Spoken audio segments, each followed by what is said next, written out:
Susubukan namin bisikletahin itong Tagum Trail sa DRT Bulacan na may madadaanan ng mga sikat na falls. Papakita ko sa inyo itong Zamora Falls sa kabila na minsan na din napuntahan natin noong 2020 na sa kalagitnaan ng pandemic. Tara, pasyal tayo. Bisitahin natin itong trail sa DRT Bulacan. Simulan natin dito sa Angat, Bulacan para makatipid ng oras. Tara! Bike tayo! Nagsimula ang araw namin dito, alas 3 pa lang ng madaling araw. Bandang alas 4, meet up namin sa Litex. Binaba namin yung mga bisikleta dito sa Angat, Bulacan. Tapos pumadyak na kami all the way hanggang doon sa papasok ng Talonpari. Hindi namin nakakahala na aabot ng halos mahigit 4 na oras na padyakan. Dito pa lang sa kalsada, hindi pa nagsisimula yung araw namin pero laspag na kami. Wala pang nakakaalam kung saan yung rurutahin namin. Hinahanap pa namin to. Maliban na lang sa mga napanood namin sa YouTube. Isang lumang daan, mga lokal lang ang nakakaalam dito. Tagos to ng Sitio Kalumpit, sakop ng Barangay Sibol ng San Miguel, Bulacan. Magsisimula tayo dito sa DRT, so tatagos tayo backdoor gaming papunta ng San Miguel, Bulacan. Iko-connecta natin sa Sitio Kamatis at lalabas tayo sa view deck ng Betis. Hindi namin alam yung actual na layo pero may assumption kami base sa mapa, malapit lang. Pagdating namin ng Talonpari, sa unahan lang ng konti, umpisa ng trail. Tatawid ka lang ng ilog. Medyo malamig at makulimlim yung panahon na to pero pagdating namin dun sa open, bigla kaming binigla. Yung malalim na rat at banayad na ahon tapos yung mainit na malinsangan na kapaligiran. Namangha ako sa nakita ko, ubod ng ganda. Ganito ako pag bago ang paligid. Naghalo ang nararamdaman ko, masaya at kinakabahan. Di ko alam kung natatai ako sa mga oras na to. Pag ganito nakikita ko, nakakalimutan ko yung hirap na nararamdaman ko sa aking sarili.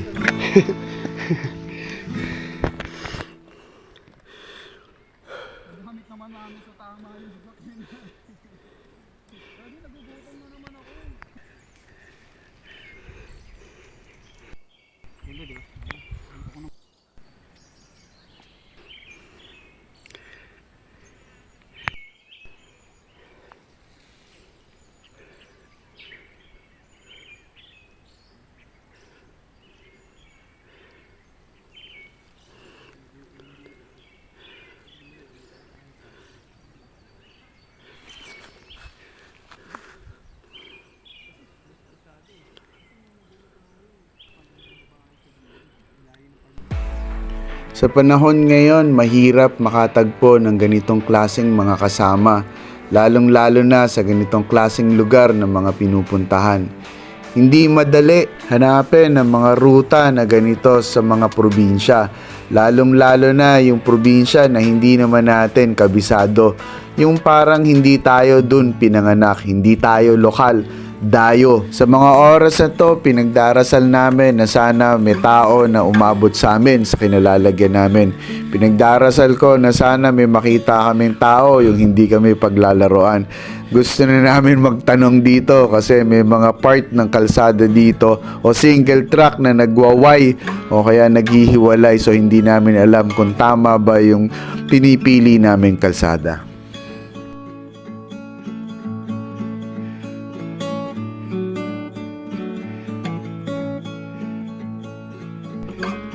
Kakaiba ang pakiramdam ko sa trail sa araw na to.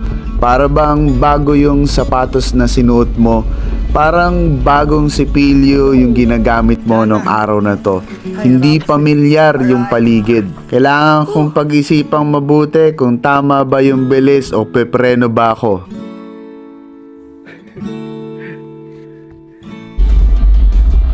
Tayo! Ayun naman! Ito lang kami, grabe, sayang yung lusog. Di mo ma-ride. Ganyan, no? Wasak. Di mo ma-ride.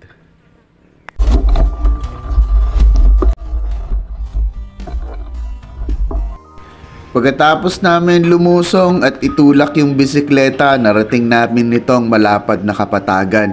May mga bahay at naririnig na namin ang buong paligid na may mga tao. Ito na, sa wakas makakapagtanong na din kami. Habang naghihintay kami ng taong matatanungan, unti-unting bumubuka yung paligid. Lumabas sa amin itong ilog na to, naging pamilyar sa mga napanood kong video.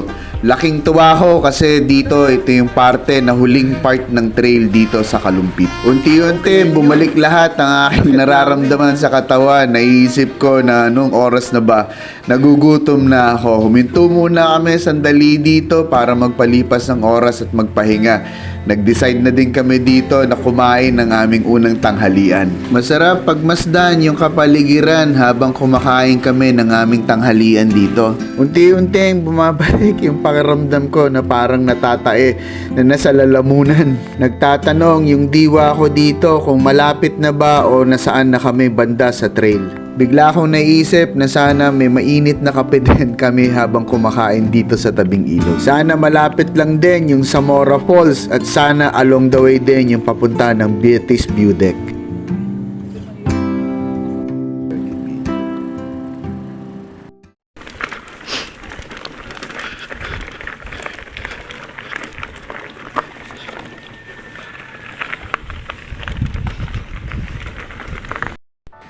Mga pasado alauna, nakapagkape na rin kami dito, nakalibre kami ng kape, hindi namin akalain na malilibre kami dito, yun daw ang kagawian kaya wag kaming mabibigla. Tinuro din sa amin kung paano kami makakarating sa Zamora Falls at along the way din daw yung daan papunta ng Beatis View Deck. Habang binabaybay namin itong ilog na mabato, napakasarap ng pakiramdam kasi napaka-technical niya. Walang katapusang trail. Bumalik agad sa akin yung alaala ng last ride namin dito nila Kuyang Nards ng 2020. At sa wakas, napagdugtong ko rin yung kabilang trail na pinanggalingan. Dati, dito kami galing sa may Sitio Kamatis o sa ibabaw nitong falls. Ngayon naman, galing kami sa baba ng ilog.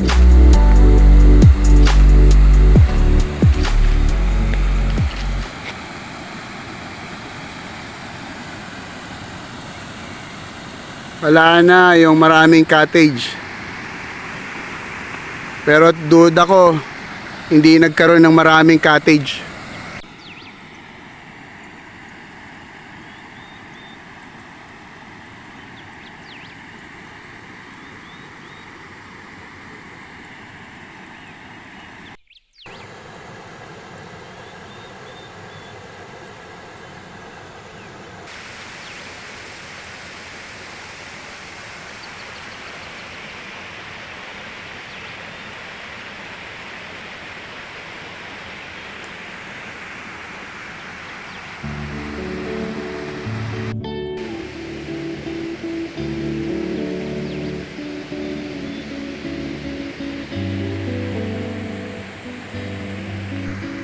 Habang pinagmamasdan ko ang kapaligiran dito, bumabalik tanaw uli ako sa mga katanungan kung bakit ko ginagawa pa rin itong ganitong klaseng aktibidad.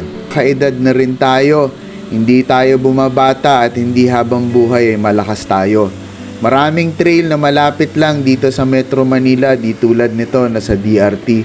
Ilang bayan ng probinsya ng Bulacan ang kailangan mong lampasan bago mo marating itong trail na to.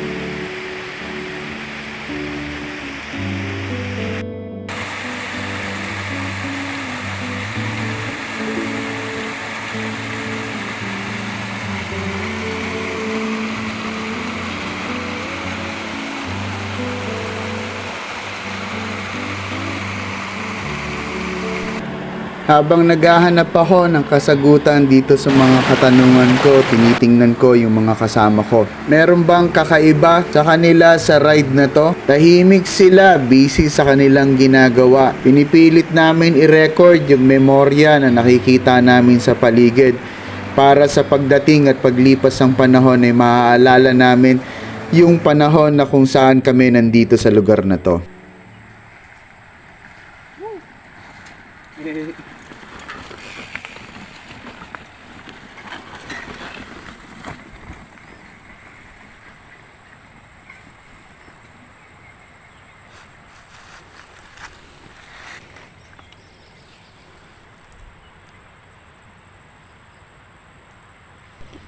Natrap kami ng ilang oras sa loob ng trail dahil pumutok yung goma ni Kuyang Francis Salva dito. Naputol yung isang spokes, tumusok yung goma dun sa interior niya o tumusok dun sa goma kaya lumusot lahat ng sealant niya sa gulong. Justify ni camera. Pero grabe ganda ng buntok. 3 layer yung buntok. Dito kami sa Sibol. Sibol.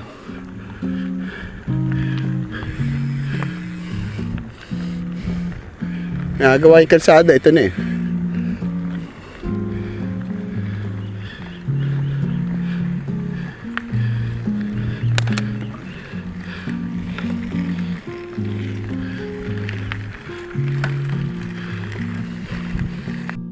Di na namin maitutuloy yung una naming plano na tumagos ng Betis View Deck. Mahaba yung mga ngiti namin sa labi kahit na maiksi lang yung trail na pinanggalingan namin sa Sitio Kalumpit. Kahit na sinesemento na itong kalsada na to na papunta ng Barangay Sibol sa San Miguel, Bulacan, nakangiti pa rin kami at umaasa kaming makakabalik dito sa lugar na to.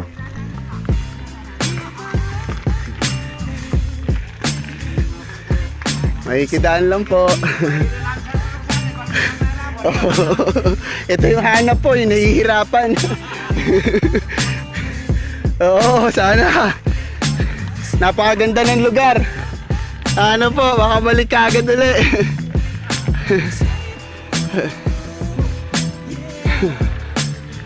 Ayun, babait ng mga tao. Oo, agad. Hindi kami sanay sa ano nila. Hirap pag hindi ka talaga palalabas. Mahirap maintindihan. Alam, nakakatakot kapag nakakapanibago pag di mo pa na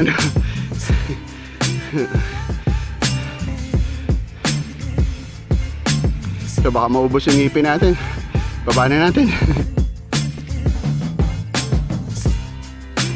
Maraming salamat sa pagsama muli dito sa video natin. Kung umabot ka, sana nagustuhan mo at sana makasama ka din namin dito sa trail. Kung ang hilig mo, adventure na hindi mo alam kung sasaya ka ba o mahihirapan, sama ka sa susunod na biyahe namin. Tara, pasyal tayo. Please like and comment at saka subscribe na rin. Medyo mahirap tong algorithm ni YouTube. Malaking tulong ito sa akin. Nakakagana kapag nakikita ko kayo dito sa video ko. Ang liwanag dito.